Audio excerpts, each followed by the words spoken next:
Amis internautes, bonjour, amis d'ici et d'ailleurs, bonjour ou bonsoir selon votre lieu géographique. Ouais, c'est encore moi, l'homme qui répond toujours non les dits anticonformistes, j'ai pas changé de nom, ni de personne. C'est encore moi et ce sera toujours moi devant vous pour vous parler quand l'actualité le nécessitera. Voilà, donc là je suis devant vous. La dernière fois j'ai eu à faire une petite vidéo pour souhaiter la bienvenue à mon père en Côte d'Ivoire, bien sûr. Et lui fait part de certaines préoccupations sur lesquelles je ne vais pas revenir. Voilà, ce qui est dit, on passe à autre chose. Ok. Maintenant, j'aimerais faire comprendre à mon père Koudou Laurent Gbagbo que j'ai fait partie de ces farouches partisans qui ont combattu bec et ongle sur la toile avec le verbe et la plume, hein, bien sûr, au détriment des armes, parce que c'est ce qui nous a appris à combattre avec le verbe et la plume.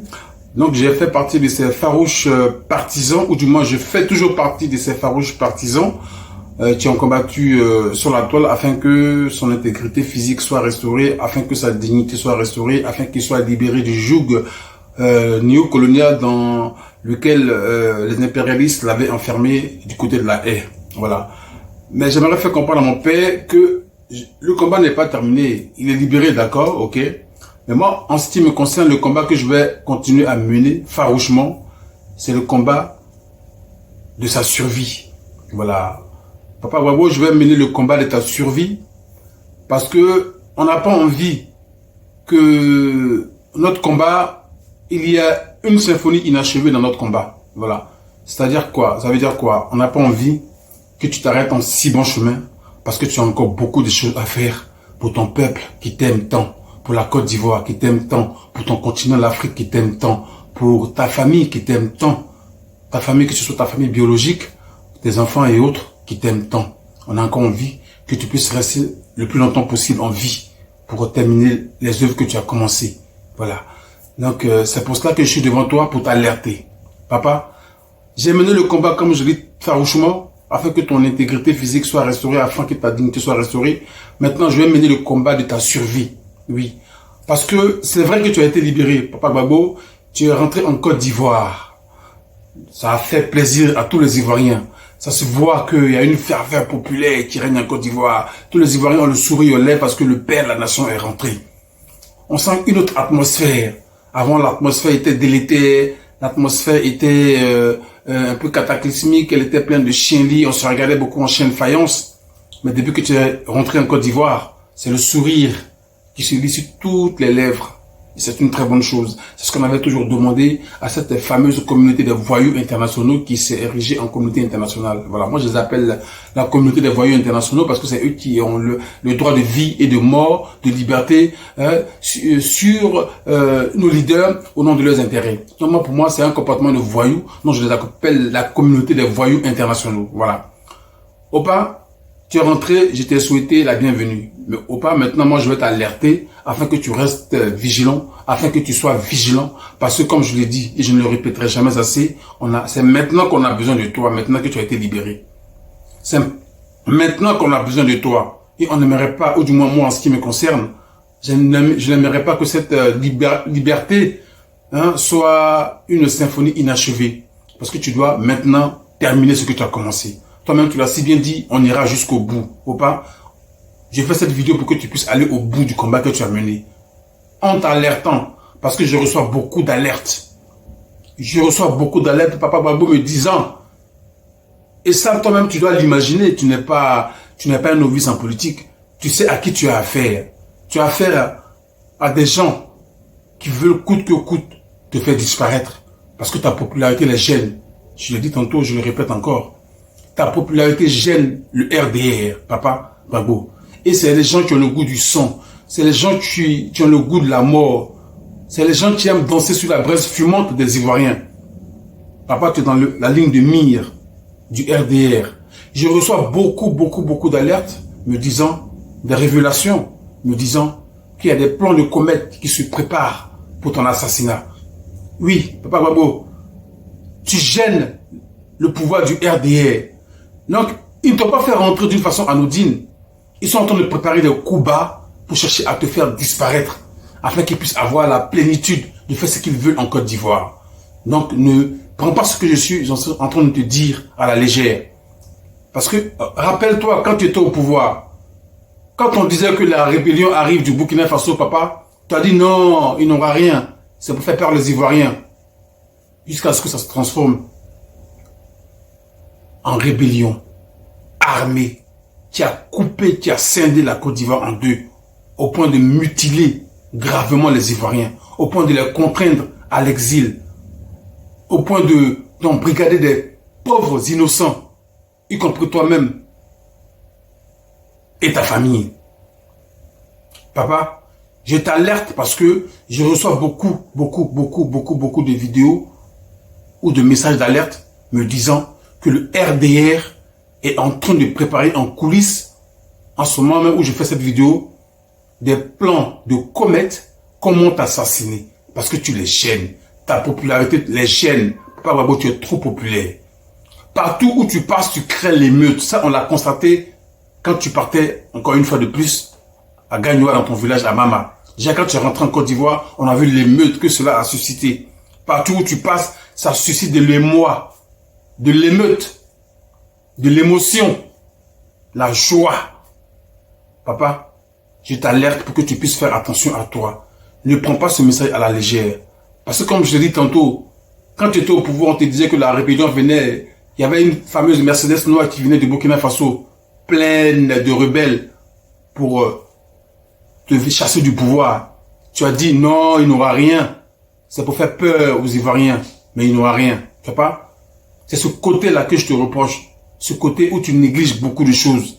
Cette fois-ci, prends au sérieux ce que je suis en train de te dire. Parce que je te dis, je reçois beaucoup de messages d'alerte me disant que le RDR est en train de préparer ton assassinat. Et c'est très sérieux. Alors, Papa Gbagbo, moi je t'apprends rien. Hein. Tu n'es pas un novice en politique. Et puis tu n'es pas n'importe qui, tu as un esprit. Donc j'ose penser, j'ose espérer que tu as pris tes précautions afin que ce que je suis en train de dire ne se transforme pas en réalité, ne se transforme pas en drame, ne puisse pas nous endeuiller, parce qu'on n'a pas envie d'être endeuillé maintenant. Tu dois aller jusqu'au bout. Quand toi-même tu as dit, on ira jusqu'au bout. Aller jusqu'au bout, ça veut dire quoi? Faire en sorte que la Côte d'Ivoire puisse retrouver la plénitude de sa liberté, que les Ivoiriens puissent jouir pleinement de leur richesse, de leur bien-être, hein, de leur pays, tout simplement. Papa Gbagbo, on te demande pas de t'en prendre aux gens en Côte d'Ivoire. De toute façon, ça fait pas partie de ta politique. Tu n'es pas un haineux, contrairement à ce que certaines personnes veulent te faire croire. On dit Gbagbo est haineux. Parce que, pourtant, le mot haine là, c'est à eux qu'on doit le coller sur le front, le RDR. Parce que c'est eux qui arrêtent les gens pour un oui ou pour un non. C'est eux qui embrigadent les gens pour un oui ou pour un non. Quand tu n'es pas de leur sérail, c'est eux qui ont l'outrecuidance, c'est-à-dire une confiance excessive à arrêter ceux qui ne sont pas de leur acabit parce que ils estiment que ils sont les rois en Côte d'Ivoire. On ne peut plus parler si on n'est pas RDR. On ne peut plus péter en Côte d'Ivoire si on n'est pas RDR. On est systématiquement cloué au pilori. Opa, Koudou, Laurent Gbagbo. Cette vidéo, c'est vraiment pour t'alerter, pour que tu prennes tes précautions parce qu'on n'a pas envie de pleurer dans la chaumière. Non, tu as été libéré. Il faut que tu ailles au bout de ton combat. Pas Gbagbo. On a besoin de toi maintenant. Donc, prends tes précautions, prends tes dispositions, prends tes prédispositions. Ne prends plus rien à la légère. Fais attention aux gens qui sont autour de toi. Fais attention à ce que tu vas manger. Fais attention à ceux qui vont te fréquenter. Fais attention à tous ces gens-là qui vont te serrer la main, qui vont vouloir te faire la bise. Papa Gbagbo, je te fais cette vidéo pour que tu puisses devenir paranoïaque. Oui, deviens parano parce qu'on a envie de te voir encore en vie pour accomplir ta mission. Tu as 76 ans, tu n'es pas vieux, tu es encore jeune. Pour un noir, 76 ans, c'est encore jeune. C'est pas vieux. C'est peut-être l'exil, ce que tu as subi qui t'a fatigué. Voilà pourquoi on te voit marcher d'une façon nonchalante, où on te tient les mains. Mais en temps normal, un noir à 76 ans, il court, il fait du sport, il est encore solide. Papa Gbagbo, cette vidéo c'est pour t'alerter, pour que tu prennes vraiment tes précautions, pour que tu fasses attention à toutes tes faits et gestes. Parce que je t'ai dit, je reçois des messages d'alerte me disant que le RDR est en train de préparer ton assassinat. Je préfère te le dire frontalement pour que tu puisses prendre tes dispositions. J'en parlais comme ça brièvement dans un commentaire ou du moins sur un post. Et il y a une personne qui m'a dit comme ça, parce que l'Ivoirien ne prend jamais rien au sérieux. L'Ivoirien ne prend jamais rien au sérieux jusqu'à ce qu'il soit surpris. Il me disait comme ça, non, si l'armée française a bombardé le président Gbagbo, il n'en est pas mort, c'est pas le RDR qui va l'effrayer. Mais en ce moment, le RDR, le Gbagbo est dans la gueule du loup. Le président Gbagbo est dans la gueule du loup. Le RDR a la plénitude du pouvoir. Ils ont l'armée, ils ont tout pour faire du président Gbagbo ce qu'ils veulent. Hein? Et en plus, ils ont l'approbation et le soutien de ceux qui ont bombardé le président Gbagbo et qui l'ont transféré à la haie. Ce qui veut dire qu'ils peuvent faire ce qu'ils veulent du président Gbagbo sans que la communauté internationale ne soit émue. Parce qu'on a vu ce qui s'est passé à Diokwe. Il y a eu des milliers de morts, des milliers de génocidés à Diokwe. Jusqu'à la preuve du contraire, au moment où je parle, aucun de ces gens qui ont tué, qui ont massacré, qui ont mutilé les habitants de Diokwe, aucun d'entre eux n'a été arrêté. Ils ont fait semblant d'arrêter Amadou Ouremi. On sait très bien que ça a été un simulacre de procès pour faire croire qu'ils sont de bonne foi. Mais Amadou Ouremi, au moment où je vous parle, je suis sûr qu'il n'est pas en prison. Il est en train de se pavaner quelque part. Voilà. Donc, papa, tu sais que tu n'as pas le soutien de la communauté internationale. Donc, ton soutien là, c'est nous qui pouvons t'alerter en cas de danger pour que tu puisses faire attention à toi. Nous te voulons en vie le plus longtemps possible. On n'a pas envie de pleurer. Donc, fais attention à toi. Tu es dans la gueule du loup en Côte d'Ivoire. Le RDR est un parti qui est très méchant. C'est pas un parti politique. C'est un groupuscule de bandits qui règne dans la terreur et dans le banditisme. Tu sais très bien, je ne t'apprends rien, parce qu'on sait très bien comment ils ont acquis le pouvoir d'État. Ils n'ont jamais été élus par nulle part, par personne. Ils ont été imposés à coups de canon, à coups de bombes, parce qu'ils sont prêts à brader la Côte d'Ivoire au plus offrant. Eux, tout ce qu'ils veulent, c'est se remplir les poches, remplir leur compte en banque. Le reste n'en a rien à foutre. Le bien-être des Ivoiriens, c'est pas leur problème. La preuve, la vie augmente à une vitesse exponentielle, mais ils n'en ont cul, ils n'en ont rien à foutre. Hein? Quand tu étais au pouvoir en Côte d'Ivoire, les Ivoiriens arrivaient quand même à manger ne serait-ce que 2 fois. Maintenant que tu n'es plus là, on nous dit que le kilo de viande est passé à 3000 francs CFA. Mais les Ivoiriens gagnent combien pour payer 1 kilo de viande à 3000 francs CFA? Ils gagnent combien? Ils gagnent combien? Donc c'est pour dire qu'ils n'en ont rien à foutre que la vie soit chère, ils n'en ont rien à foutre de détruire les maisons des pauvres personnes, hein, pour construire je ne sais quoi, ou pour vendre les terrains aux plus offrants. Alors c'est pour te dire que nous, on a vraiment besoin de toi, on a besoin que tu restes en vie le plus longtemps possible, afin que nous puissions voir ce que tu comptes réaliser pour nous, parce que tu as dit à la haie qu'on ira jusqu'au bout. Aller jusqu'au bout n'est pas forcément que tu sois libre, c'est aussi pour que tu puisses terminer le combat pour lequel tu as été arrêté, tu as été humilié. On n'a pas envie de pleurer, Papa Gbagbo. Prends tes précautions, parce que je l'ai dit une dernière fois, je reçois beaucoup de messages d'alerte me disant que le RDR est en train de préparer ton assassinat. Le RDR, au moment où je te fais cette vidéo, est en train de préparer ton assassinat. Donc fais attention à tes faits et gestes, à tout ce que tu manges, aux gens que tu fréquentes. Faut devenir paranoïaque. Je demande aux Ivoiriens qui sont à ses côtés en Côte d'Ivoire de protéger le seul qui nous reste. Je dirais même en Afrique. Parce que tous nos grands leaders qui ont œuvré pour la liberté de l'Afrique, des Africains généralement, ont tous été assassinés. S'il vous plaît, ne regardons pas notre président se faire assassiner par le RDR au nom du pouvoir impérialiste. Il faut toujours un nègre pour faire du mal à un nègre au nom des intérêts des impérialistes. Si eux-mêmes n'en ont rien à foutre d'eux, c'est juste incroyable. On se bat pour être en fait des hommes libres, des hommes respectés, et on a toujours nos propres frères qui sont là pour nous combattre. Donc de grâce, vous qui êtes autour du président Gbagbo, s'il vous plaît, faites en sorte que ce monsieur puisse continuer à mener le combat pour lequel il a été injustement embrigadé à la haie, qu'il puisse continuer à rester en vie.